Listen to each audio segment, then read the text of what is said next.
Well, hello, friends, and welcome to this Friday edition of the Daily Connection. I know that word itself resonates for you because it is Friday. You've been looking for this day since you started working on Monday, so congratulations, you're there. We're also coming to chapter 7 of First Corinthians, a chapter that can be a little confusing in how Paul is going back and forth between how things are to be held within the marriage relationship, how we should view the idea of being in a relationship, how we put all that in the framework of our commitment to Christ, and that's how I want to look at this. Once we get all the way through down to verse 32, which is where I want to pick up. By the way, we're going to see Paul's he's like, hey, here's why I'm telling you this. Both as a warning and as a word of caution. And let's see what he says in verses 32 through 35, and then understand what we've seen in the prior verses based on what he says there. Pick up with me in verse 32. I want you to be without concerns. The unmarried man is concerned about the things of the Lord, how he may please the Lord. But the married man is concerned about the things of the world, how he may please his wife, and his interests are divided. The unmarried woman or virgin is concerned about the things of the Lord, so that she may be holy both in body and in spirit. But the married woman is concerned about the things of the world, how she may please her husband. I'm saying this for your own benefit, not to put a restraint on you, but to promote what is proper, and so that you may be devoted to the Lord without distraction. There it is. Here's Paul's. He said, hey, everything that I've said so far, let me just boil it down to this main thing. We need to be laser focused on what it is the Lord has called us to do, and how we then work that out in real world and in life. He said, let's just face it, the unmarried man is not divided in his allegiance as far as demands on his relational energy, demands on his time, and all these different things. He can devote himself, he says in verse 31, completely to the Lord. It was verse 32. I'll get it right in a minute. He can devote himself completely to the Lord and in pleasing the Lord.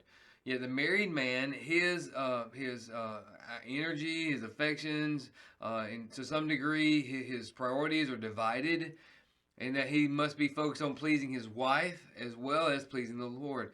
And so Paul said, hey, whether you're the married man, the unmarried man, whether you're the married woman or the unmarried woman, the whole point is we want to please the Lord. The unmarried man and the unmarried woman do not have the priority of a marriage relationship to, in some ways, hinder them from pleasing the Lord. And I hate to say it that way, because marriage is not and should never be a hindrance to our pleasing the Lord. We should honor the Lord because that's His covenant. He created that. So Paul's not in any way saying that marriage isn't a good God-honoring covenant. What he's saying is that, like with him, and he said, I wish everyone is as I am, he could launch out on mission at the whim. When the moment the Spirit of God spoke, he could go and not have to make arrangements to make sure that his wife was taken care of, make sure his children were taken care of, anything like that, because he was not married at this point, based on what he's saying for us here. And so I want you to understand that this is not Paul's way of saying that marriage is good, not good, being unmarried is good versus that's not what he's saying. What he's saying is this, verse 35. Hey, I don't want to put any restraint on you. I want to promote what's proper, so that you may be devoted to the Lord without distraction. So that's his whole point. I want you to be to where you can be devoted to the Lord without distraction, because really the main distraction can be seen in the fact that in verse 1 it says, now about the things you wrote to me. These things were really causing these new believers to be distracted. It was causing them to have concerns. Hey, should I be married? Should I not be married? Should I leave my partner? Because he talks about that in here. He says, hey, if you're married to a woman, stay with her. Don't leave her as a result of your faith. That's not right. If you're married to a man, stay with that man. Don't leave that man, out of motivation because of your faith. Your faith should not motivate you to leave your husband or your wife. Instead, it should cause you to be even more committed to your husband and your wife. And so here Paul's point is basically this. I want to clear up confusion. I want to help you understand that if you are unmarried, that unless the Lord leads and prompts you otherwise, stay that way, yet stay pure in that position and in that condition.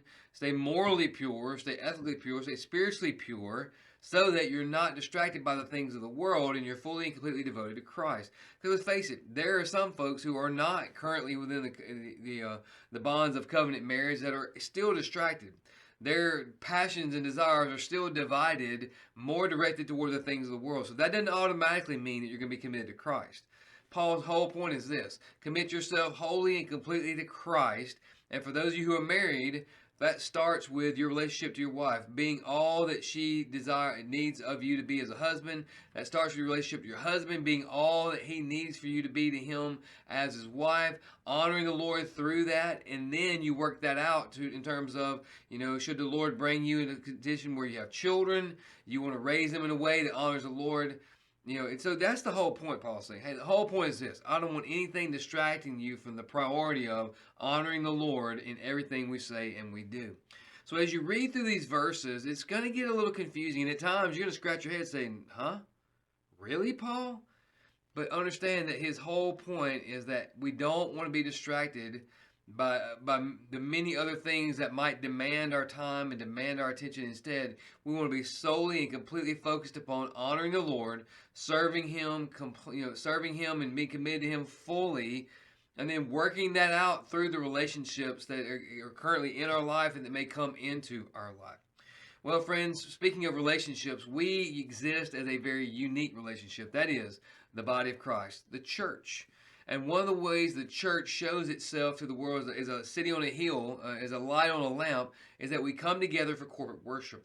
When we gather together physically for worship and we celebrate who Jesus is, we celebrate what Jesus has done, then we are beginning to show the world that Jesus is indeed who he says he is. He's done what he says he's done, and we are the living example of that. And we can only do that as we gather together for corporate worship. We gather with the saints in worship, not just in small group, but in worship. So I'm encouraging you, make that a priority. Make that commitment now. Make sure that you're not going to allow any possible distractions or any possible interruptions to sneak in there last minute. Don't do that.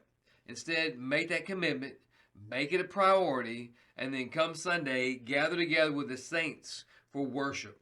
For that's one of the reasons why we exist as the church. Well, I love you, friends. Don't get bogged down in 7. Make sure you let verses 32 through 35 be that guiding principle of what he's saying in there. And then seek to honor the Lord in how you find yourself regarding those relational priorities in your life. Well, I love you, friends. Until we're together again, live sent.